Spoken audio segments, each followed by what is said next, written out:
नमस्कार दोस्तों। आज हिंदी का जो टॉपिक है जिस पर हम लोग चर्चा करने वाले हैं वह टॉपिक है क्रिया। अंग्रेजी में इसको कहते हैं वर्ब। किसे कहते हैं क्रिया, क्या परिभाषा है और क्रिया के कौन कौन से भेद हैं और कौन कौन से उपभेद हैं, इन सब बिंदुओं पर बात करेंगे। इससे पहले मेरा एक आग्रह है आप सभी से कि यदि आप इस चैनल पर नए हैं तो चैनल को सब्सक्राइब कर लें और नोटिफिकेशन पाने के लिए घंटी भी प्रेस कर दें ताकि मेरे द्वारा जो भी वीडियो डाले जाएं वो आप तक पहुंच जाएं।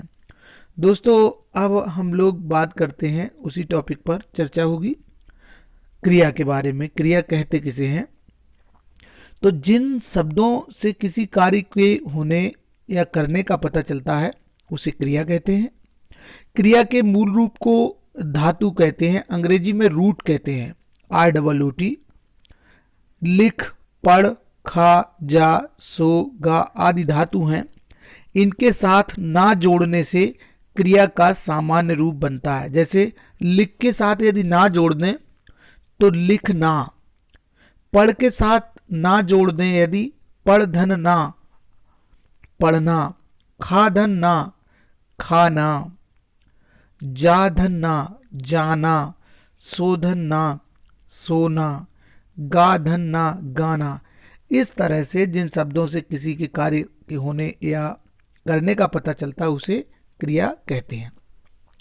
क्रिया के प्रमुख रूप से दो भेद होते हैं, यद्यपि अन्य भेद भी होते हैं, लेकिन प्रमुख रूप से क्रिया के दो भेद होते हैं। कर्म के आधार पर क्रिया के भेद और संरचना के आधार पर क्रिया के भेद। ध्यान देने वाली है, पहले ध्यान रखें, मोटे मोटे तौर पे दो भेद होते हैं, कर्म के आधार पर क्रिया के भेद और संरचना के आधार पर क्रिया के भेद। अब कर्म के आधार पर क्रिया के दो भेद होते हैं, कौन कौन से? सकर्मक क्रिया और अकर्मक क्रिया। कर्म के आधार पर क्रिया के दो भेद होते हैं, सकर्मक क्रिया और अकर्मक क्रिया।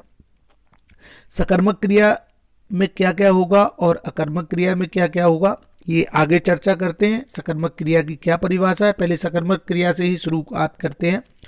तो साथियों, सकर्मक क्रिया जो है उसके बारे में बात करें, जिस क्रिया का फल कर्म पर पड़ता है उसे सकर्मक क्रिया कहते हैं। सकर्मक मतलब जिस क्रिया का फल कर्म पर पड़ता है उसे सकर्मक क्रिया कहते हैं।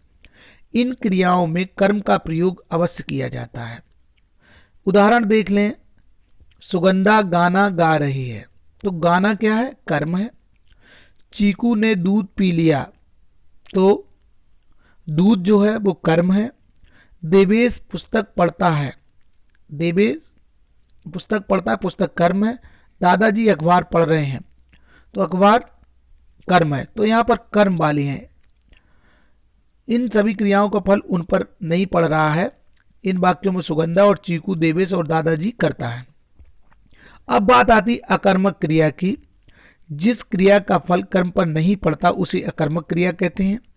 इसमें क्रिया का फल कर्ता पर पड़ता है। जैसे हथनी दौड़ती है, सुकीर्ति गाती है, सुकांत बैठा है, बिल्ली सोती है।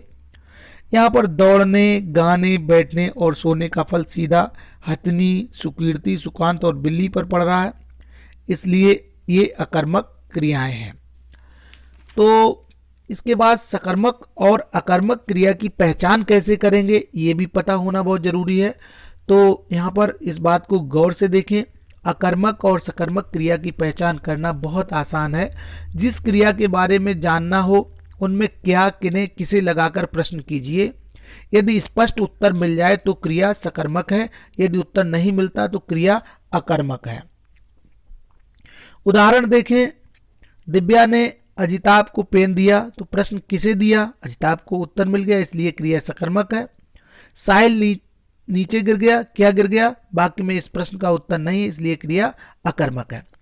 अब आता है संरचना के आधार पर क्रिया के भेद। तो चार प्रकार के होते हैं संरचना के आधार पर क्रिया के: प्रेरणार्थक, संयुक्त, नाम धातु और पूर्वकालिक। चार प्रकार के संरचना के आधार पर क्रिया के भेद होते हैं: प्रेरणार्थक, संयुक्त, नाम धातु, पूर्वकालिक। अब एक एक करके इनके बारे में बात करेंगे। सबसे पहले बात करेंगे प्रेरणार्थक क्रिया के बारे में। जिस क्रिया से यह पता चले कि कर्ता स्वयं कार्य नहीं कर रहा अपितु किसी और को कार्य करने की प्रेरणा दे रहा है, तो उसे प्रेरणार्थक क्रिया कहते हैं। जैसे उदाहरण के लिए देखें, रति नौकर से पौधों को पानी दिलवाती है।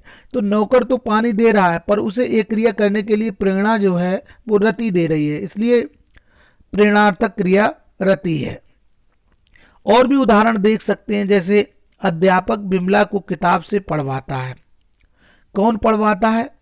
अध्यापक पढ़वाता है। अपूर्वा बिनी को टेप रिकॉर्डर से गीत सुनवाती है। मयंक चौकीदार से चोर को पिटवाता है। नाना जी भिखारी को नौकर से खाना दिलवाती है। अर्थात यहाँ पर जो प्रेरणा देने का काम है वो कोई और कर रहा है। ठीक है। इसके बाद आता है संयुक्त क्रिया। जब दो या दो से अधिक क्रियाओं का एक साथ प्रयोग किया जाता है उसे संयुक्त क्रिया कहते हैं।